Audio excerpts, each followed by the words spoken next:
PCPatientZero, just training the old dog. Apparently it's not working.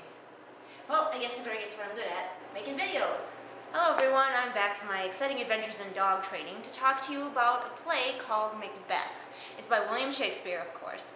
And the number one most important thing you need to know about this play is that most actors believe it's cursed. Now the curse is that you can say the name of the play unless you're actually rehearsing the play or performing the play. So we actors give it a lot of nicknames, like we call it Macbeth or the Scottish play, and we also give nicknames to the principal characters, like Macbeth himself becomes Big Mac and his wife is Lady M. I'm not really sure why everyone believes that it's cursed. I have heard that some people believe that because there are witches in the play, Shakespeare put actual spells into the play. Not sure if I believe that, but I also don't want to get cursed, so I usually just don't say it inside of a theater. And it's become habit after 13 years, so if you hear me calling it Macbeth, you know why. I'm not just a crazy person.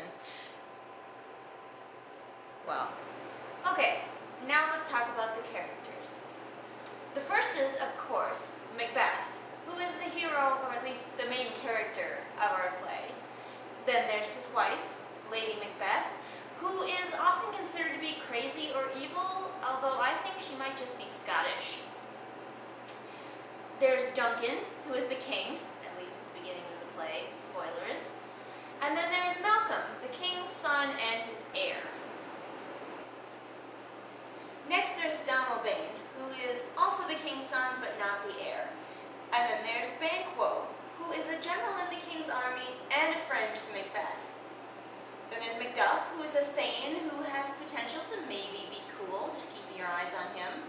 And then there's Lennox, who is also a Thane, and that's pretty much all he does. Thanes. Then there's Ross. He's also a Thane, but he's kind of level-headed and logical, so I like him. Then there's Mediath, who is a Thane. And Angus, who is also a Thane, but my gosh, does he ever have an awesome Scottish-type name, Angus. And then there's Caithness, who is, you guessed it, a Thane. Then there's Fleance, who's Banquo's son, and Seward, general of the English army. Of course, he's English in a Scottish play, so Then there's young Seward. Guess whose son he is? Yeah. And Satan, who is an officer that serves Macbeth. Yeah, that is seriously his name. But check the spelling, people, because Macbeth isn't actually being served by the Lord of the Damned. Then there's Boy, who is the son of Macduff, and I sincerely hope that his father didn't actually name him Boy, although knowing the naming trends in this play, his name's probably just Macduff. Then there's the Doctor, who is a doctor, and Lady Macduff, who is married to Macduff and is the mother of Boy. There's a porter, who is only in one scene, but in it he is drunken and hilarious. And then there's the gentlewoman, who is the servant of Lady Macbeth. And you might think that's not a very mentionable part, but actually it's kind of cool to be a servant, and I'll stop talking about that now. Then come some of my favorite characters in the entire play. Well, first there's Hecate. She's like either the queen of the witches or some sort of nature goddess. I think she's a nature goddess, personally. And then there are the witches, who are weird. In fact, they're called the Weird Sisters, so yeah, they're weird. But they're cool, and people think that they can predict the future, or are they controlling the future? We don't know. You get to make your own decision during the play. It's awesome. They're awesome. And then there are some other servants, and some soldiers, and there's more than one doctor, because one I think is English and one's not. And there are a whole bunch of messengers, and yeah, you get the idea. There are a lot of smaller parts in this play. Now that we're done with all of the characters, we can actually start discussing the play before we start reading it, which we'll be doing in the next video. Obviously, it's set in Scotland. I think I made that pretty clear. And it's set around the time of 1040 AD, so that was kind of a long time ago. I'm really into the culture of that time period. It's very interesting. The Scottish culture is very violent and warlike, and it's full of woad. Woad is cool and fascinating. You should read about Woad. I'll link you down below. There'll be a link. The women of this time period were also really neat.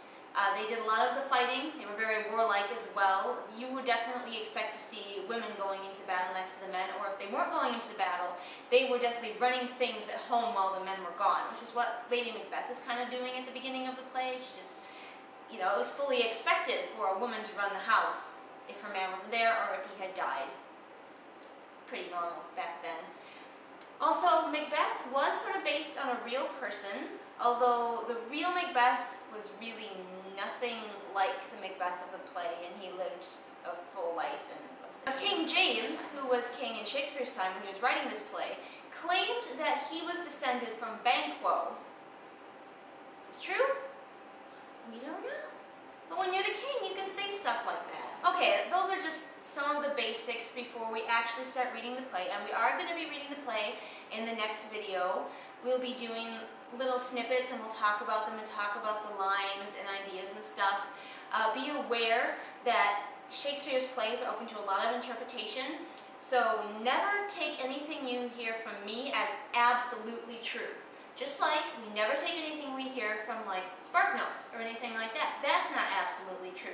In fact, the little writing on the inside of your play that explains the lines, that's not absolutely true either, because again, that's just someone's interpretation. So feel free to chime in with your comments about your own interpretations or other interpretations you've read when we read the play. Thanks for viewing!